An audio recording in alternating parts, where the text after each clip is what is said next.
I'm Reshma, and welcome to my YouTube channel.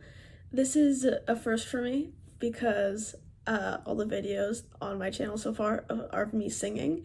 So I haven't really done like a speaking video, and there's a reason for that because I'm very awkward speaking in front of a camera as opposed to singing. So if this video is super awkward, I apologize. Obviously this is a very like non-professional setting here. I literally have like my phone recording propped up on like a phone stand, which is propped on top of my ukulele. So yeah, if you make it to the end, you're a real one. Anyways, the purpose of this video is, you have no idea who I am, right? And I thought it'd be cool to like introduce myself a little bit, some background, my testimony, which is a big thing. And since this is a music channel, how does music play a role in my life and bringing me to where I am now? So yeah, and I hope you enjoy this video.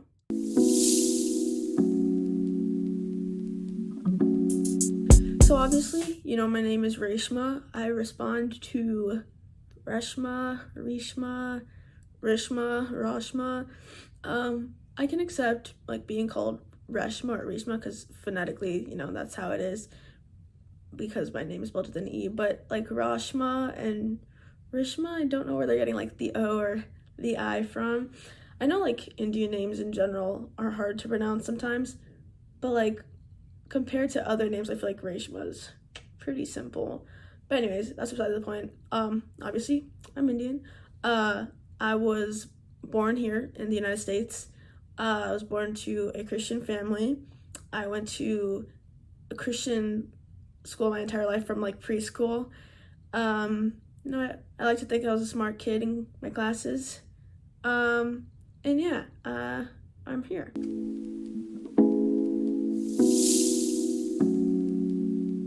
So when most people give their testimonies, they have these life-changing stories of how they were like going on the completely wrong path in life and God just like saved them. They had a complete like 180-degree turn and God like saved them from ruining themselves. My story's a little different. I was, like I said before, I was born into a Christian family. My dad is a pastor. So growing up, I was practically like born into the church. And another like thing that's different with my testimony is most people are able to narrow it down to like, this day when I was this many years old was when I got saved. It was like in this moment. For me, my was kind of saved through like gradually across my early elementary school years. My dad was the youth pastor or the youth leader in my church, and I have older siblings who were in the youth group, and I remember there was one retreat that the youth group went on, and since I was, too young to be in the youth group, but I was also too young to stay at home by myself, I, came along hanging with the big kids or whatever, right?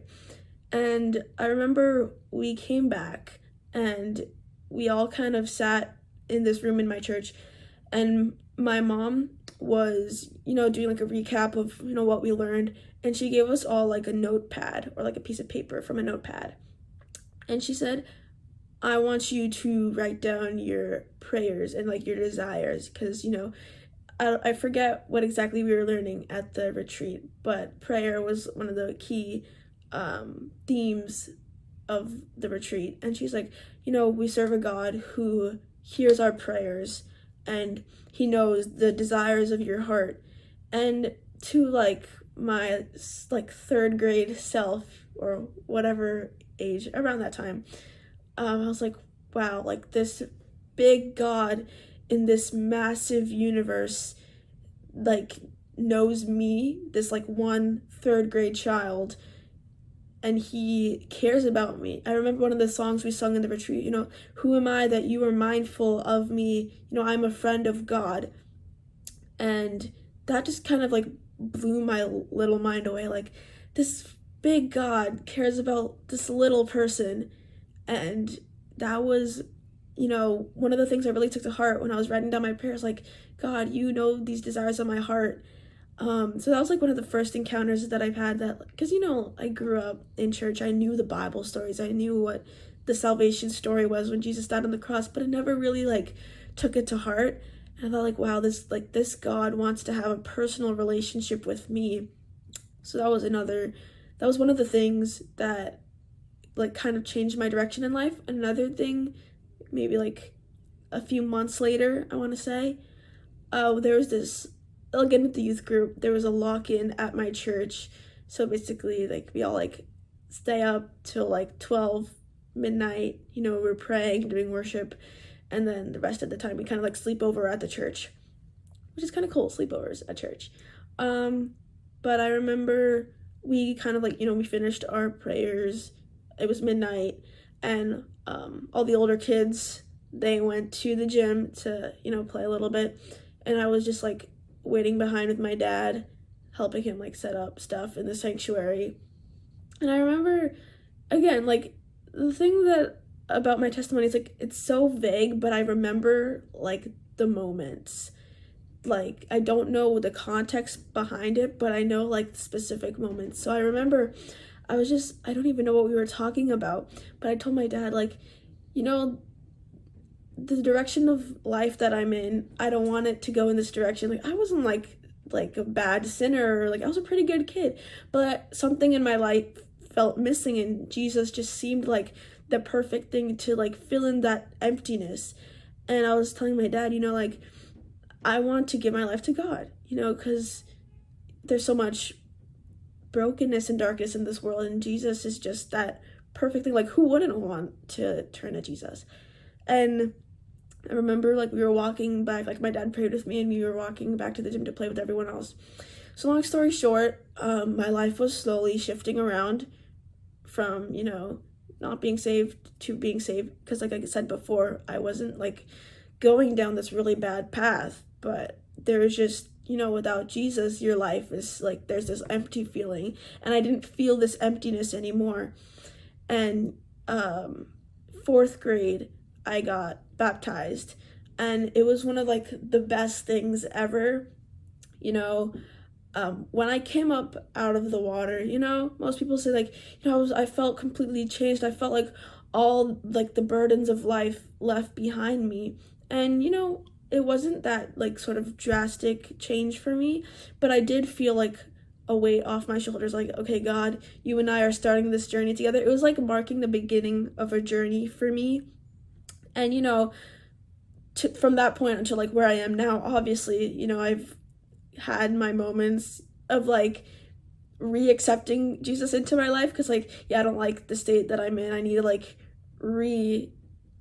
get saved again, so it's like not, my testimony is like not one specific thing. It's like I'm continuing to live my testimony. It's never this one point in life where like, okay, I was this way, now I'm this way. Like, it's always like kind of like up and down for me. But that's kind of how my testimony is and how I got to know Jesus.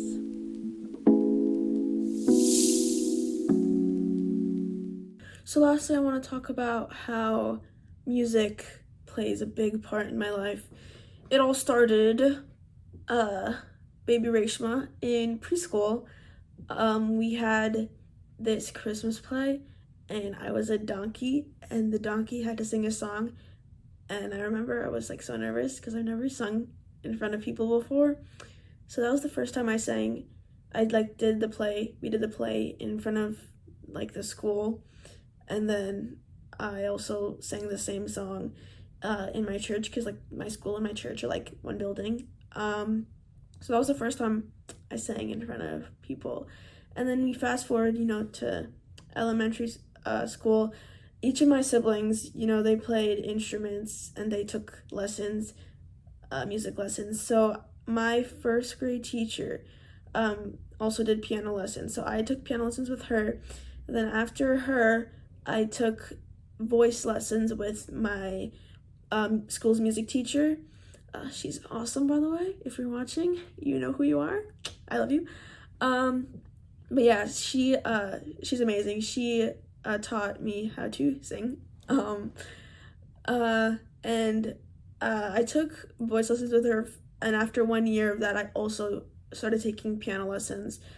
Up till a certain point, I stopped taking piano, but I continued taking voice until I graduated middle school. And at the end of each school year, we had these recitals. So I would always, she would help me like in choosing songs that properly fit like the tone of my voice, my style. I kind of learned to figure out what that was. And my 8th grade year, the recital, I was looking for like a song to sing, and I really didn't know what to sing because I didn't want to do something, this is like 8th grade year, I'm graduating, I want something like really special. And I was like, what if I just write a song? I never I used to write little choruses at home, but I never really fully made a song, nonetheless singing it in front of people. So I was like, it's definitely God moving something, because I would never choose to do something like that. So I asked her hey, can I do one of my own songs? And she was like, yeah, of course. So Steady Me was born, which is an original song that's going to be coming out soon. I sang it in the recital. I think that a lot of people were impacted by it. And my teacher and her husband were like, why don't we do studios, recording sessions with you for Steady Me? So later I started working on Steady Me, and it's in the works, and hopefully it'll come out soon. And yeah, so that's kind of where I am right now in terms of music. I made this YouTube channel mainly to promote my music, because I have more songs in the works, and I really think having this small platform of my 46 subscribers right now, which is crazy to believe that 45 or 46 people subscribe to me. That's really cool. But yeah, that's kind of where I am now in terms of music, and I hope to give you all more in the future, if God wills. And yeah, so that was this video.